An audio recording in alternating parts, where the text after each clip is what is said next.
Hello, hope this finds you well.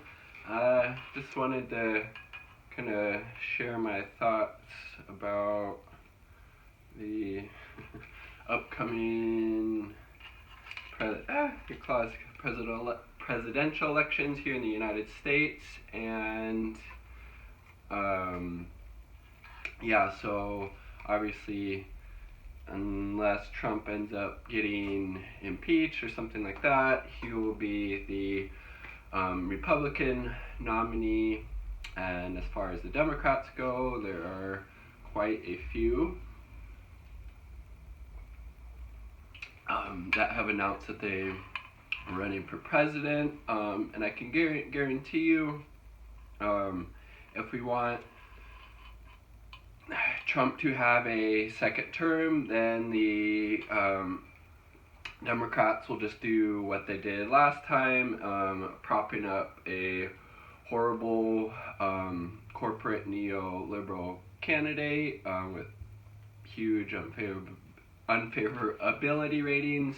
That's obviously reference to Hillary Clinton, and we saw how that happened. She got defeated by Donald Trump when Bernie Sanders would more than likely have won that race against Trump. So we want a second Trump presidency. Then if the Democrats kind of follow their same strategy that they did last time, not wanting to support the more kind of progressive populist leftist candidate.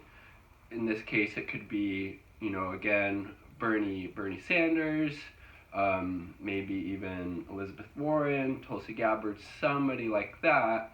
But like I said, if they stick to the same script that they played out during the last presidential cycle, propping up the corporate, neoliberal candidate who's in the pocket of Wall Street, military-industrial complex, health insurance, all that type of stuff, then they're going to really be pushing for people like Kamala Harris, Cory Booker, Amy Cloudbootjar, as Kyle from Secular Talk, I think he maybe coined that term. So, fucking so, sorry for the language. If the Democrats, the DNC, does their kind of dirty trickery and shenanigans that they played against Bernie, I'm assuming it's probably going to happen again. And if it does, I don't know. I mean, he's done it before, so he'd probably do it again. If Bernie, ends up, getting cheated out of the nomination again, just really hope he doesn't cave in and support, that centrist,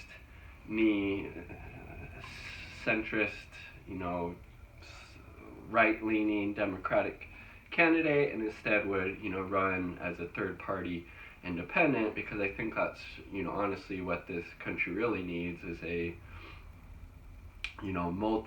multi-party system, so, the people in the United States are able to, have an expanded choice of who they get to vote for into public office.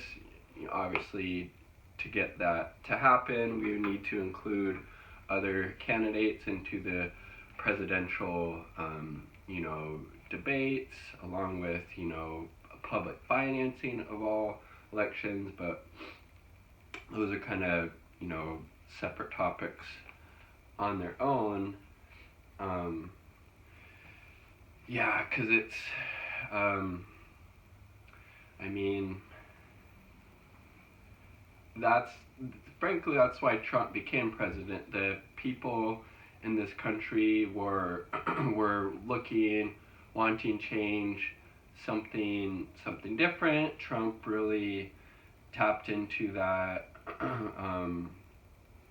that anger, that rage that a lot of people in the United States have. Obviously, he misdirects it and blames all of our problems on immigrants, others, makes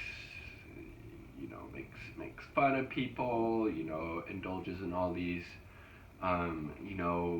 racist and ethnic stereotypes, and playing into people's fear, as opposed to like somebody on the left, let's say like Bernie Sanders, is pointing out yeah, the system's fucked up, the system's flawed right now, but it's not because of immigrants. It's because of the corporate tax structure.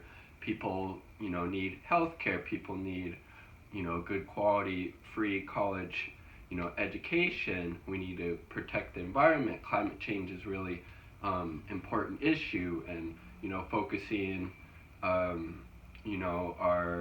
anger, our desire for change on things that will actually make our lives better, instead of just continuing to enrich the millionaires and billionaires because they control both political parties.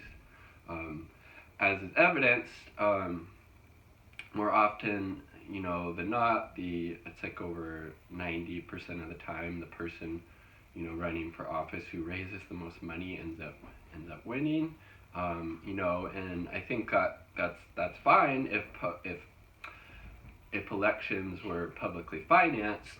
Then it would be really the will of the people, not all these PACs and super wealthy individuals just donating millions and tens of millions and sometimes hundreds of millions of dollars to get their chosen candidate in office, or to push for certain legislation and that type of thing. So in closing, if we don't want Donald Trump to have a second term in office, then the Democratic Party would be wise to let things play their course and not prop up these centrist neoliberal candidates who are in the pocket of Wall Street, health insurance, military-industrial complex, big oil like Beto O'Rourke, in Texas, and give these more progressive candidates an actual chance, because America is looking for that type of change. In addition, the progressive policies that Bernie Sanders supports and advocates for are actually policies that a majority of Americans support. For example, universal health care, free college, legalizing marijuana, restructuring the corporate tax rate, those types of things. So would love to hear your thoughts on this issue. Do you think there is any hope that the DNC, the Democratic powers that be, would let Bernie or Tulsi or Elizabeth Warren end up getting the nomination, or are they going to do everything in their power to sabotage those prospects like they did in 2016 by totally torpedoing Bernie's chances of that? And always let's remember to be kind to each other, to the animals, to the planet, and to ourselves. Peace.